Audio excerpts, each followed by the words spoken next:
오늘 창세기 21장 말씀을 통하여서 이삭과 이스마엘이라는 제목으로 말씀을 나누겠습니다. 오늘 본문 창세기 21장 말씀은 이삭의 출생과 더불어 이삭이 젖을 뗀 약 한 3년쯤 지나 그 젖된 것으로 인한 잔치를 베풀었을 때 이스마엘이 이삭을 희롱하는 사건이 나옵니다. 이 일로 인해서 이스마엘은 더 이상 아브라함과 함께 거주할 수 없게 되고 그의 어머니 하갈과 떠나야만 하는 상황을 기록하고 있습니다.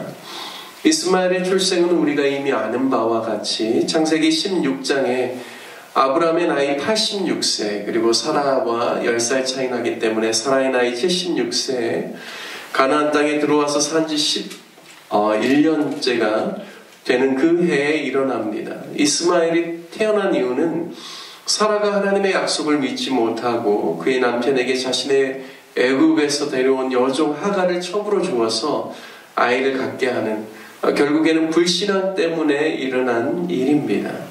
결국 이러한 불신앙의 행위, 하나님의 약속을 신뢰하지 못하고 불순종한 행위는 자신들에게 기쁨과 위로를 주는 것이 아니라 더욱더 큰 근심과 고통에 빠지게 할 뿐이었습니다.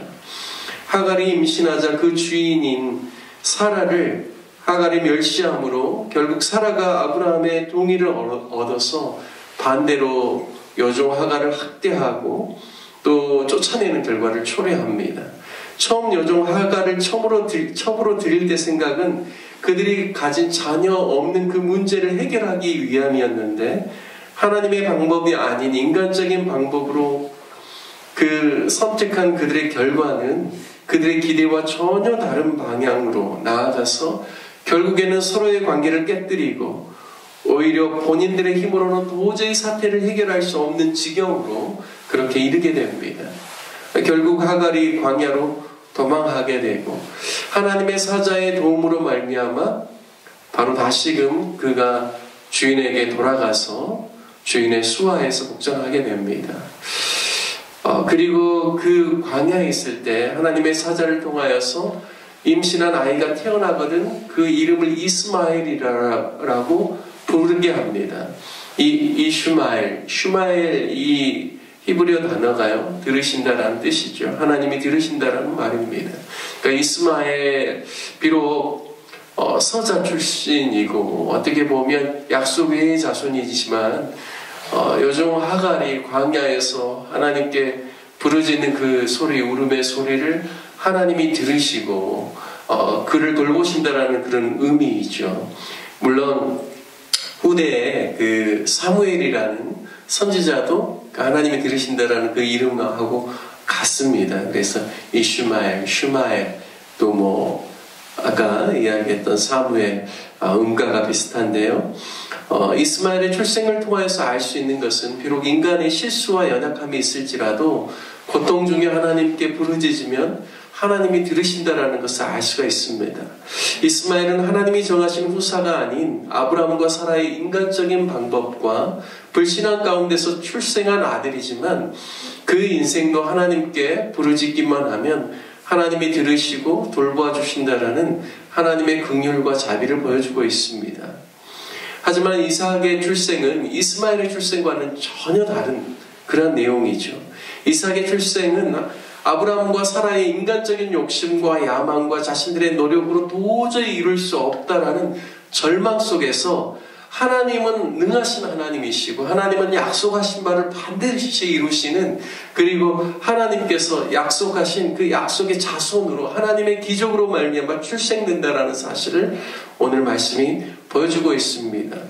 아브라함에게 있어서 그의 불순종으로 말미암은 86세부터 99세까지 13년간의 긴 침묵을 깨시고 하나님이 친히 찾아오셔서 내년 이맘때에 너에게 아들이 있을 것이다 라는 것을 말씀하시죠. 그리고 할례 언약을 맺습니다. 그런데 아브라함이 그때 웃으면서 마음속으로 100세 된 사람이 어찌 자식을 낳을까, 90세 된 아내가 어찌 출산하리오라고 그 말하면서 하나님께 어떻게 아뢰냐면 이스마엘이나 이렇게 표현합니다. 이스마엘이나 하나님 앞에서 살기를 원하나이다 라고 이야기하죠. 여러분, 이것은 어떤 의미일까요? 자신은 이제 더 이상 자녀를 낳을 수 있는 몸도 아니고 그런 소망도 없습니다. 내 아내 사례가 이제 90세가 되어서 경수가 끊어졌기 때문에 더 이상 아이를 출산할 수 있는 몸이 못 됩니다. 라는 그러한 그 어떤 마음의 그 속마음에 그러한 이야기가 그 내면 안에 있는 겁니다. 그래서 이스마엘이나 하나님 앞에 살기를 원한다라고 이야기하고 있는 것이죠. 뿐만 아니라 사라에게도 또 하나님의 사자가 찾아가서 그 이야기를 나눌 때 내년 이맘때 너에게 아들이 있을 것이라고 이야기할 때 사라도 속으로 이렇게 웃었다라고 표현하고 있습니다. 따라서 이 하나님께서 약속으로 주신 이삭은 정말 그들의 인간적인 힘과 소망을 가지고는 도저히 일어날 수 없는 일로 이미 포기한 상태, 어떻게 보면 그러한 상태 가운데서 하나님께서 하나님의 능력은 능치 못함이 없다라는 사실을 분명하게 이야기해주고 있습니다. 여러분, 아브람과 사라가 웃었죠.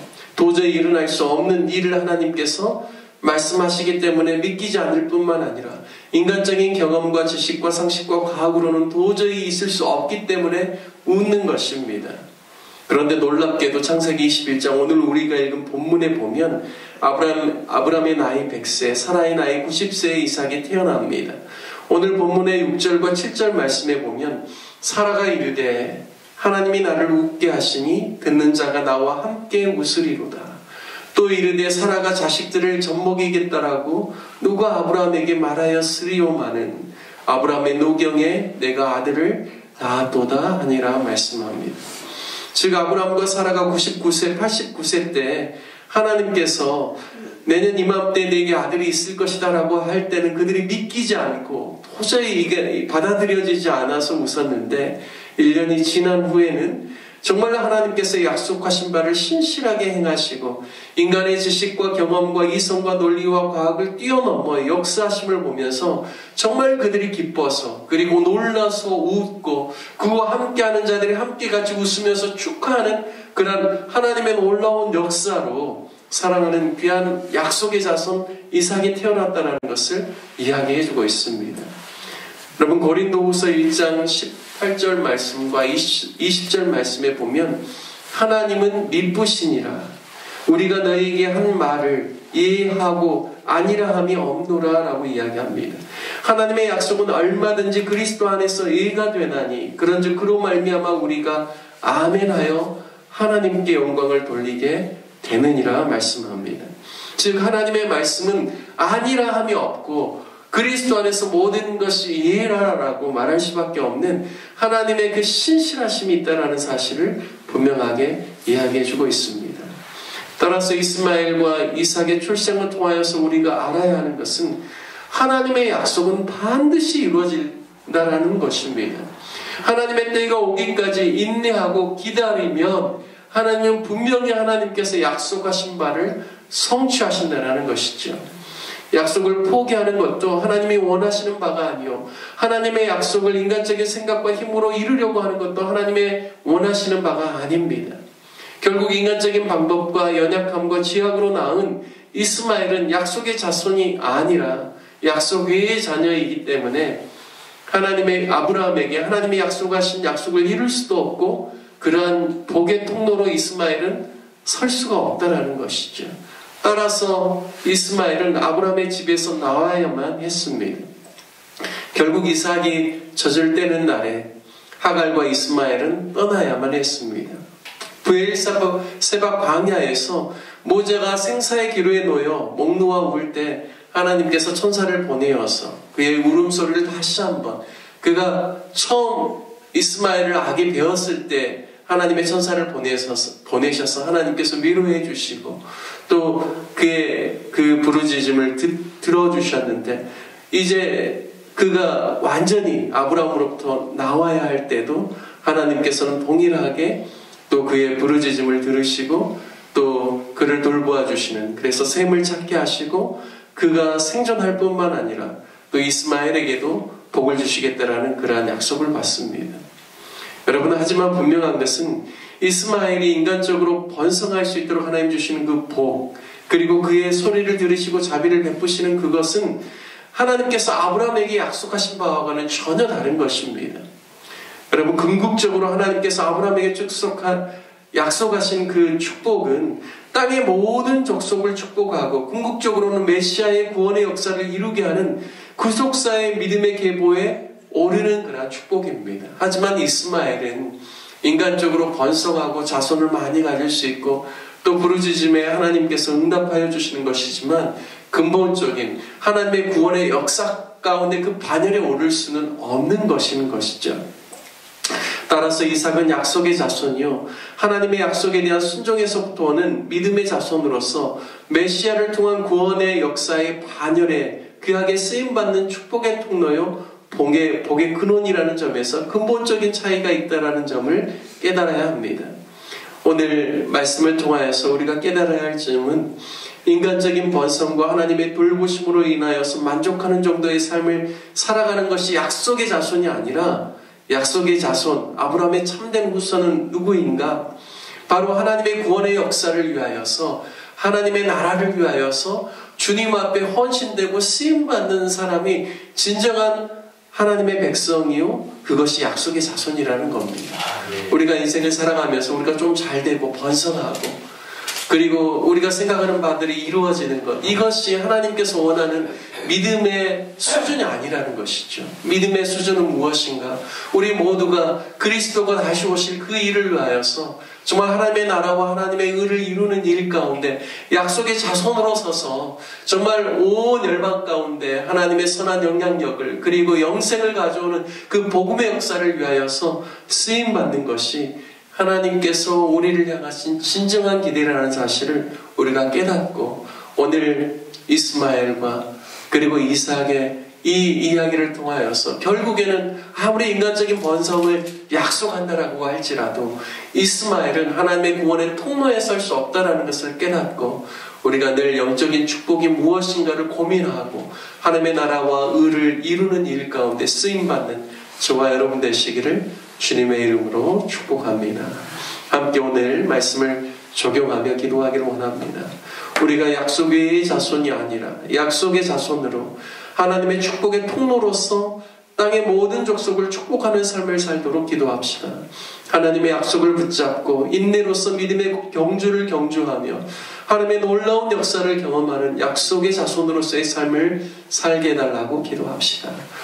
또한 로뎀나무 우리 교회를 위해서 기도할 때 특별히 다음 세대들을 위해서 기도해 주십시오. 주일학교와 중고등부 청년들이 하나님의 말씀 위에 바로 서서 약속의 자손으로 하나님의 의와 또 하나님의 나라를 구하며 복음의 또 축복의 통로가 되는 복의 근원되는 삶을 살아갈 수 있도록 우리 다음 세대들을 위해서 기도해 주시기를 바랍니다.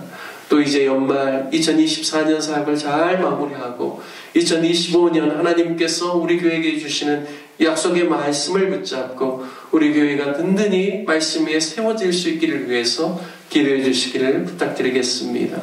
몸이 연약한 환우들을 위해서 기도해 주시고 또 우리가 협력하는 선교사님들을 위해서 기도해 주십시오. 정병상 선교사님, 천홍백 선교사님, 임명현, 이호순 선교사님, 김용경, 김현철 선교사님, 우리 배은희 선교사님 위해서 우리 다 같이 주님의 이름 한번 부르신 후에 함께 말씀을 적용하며 기도하겠습니다.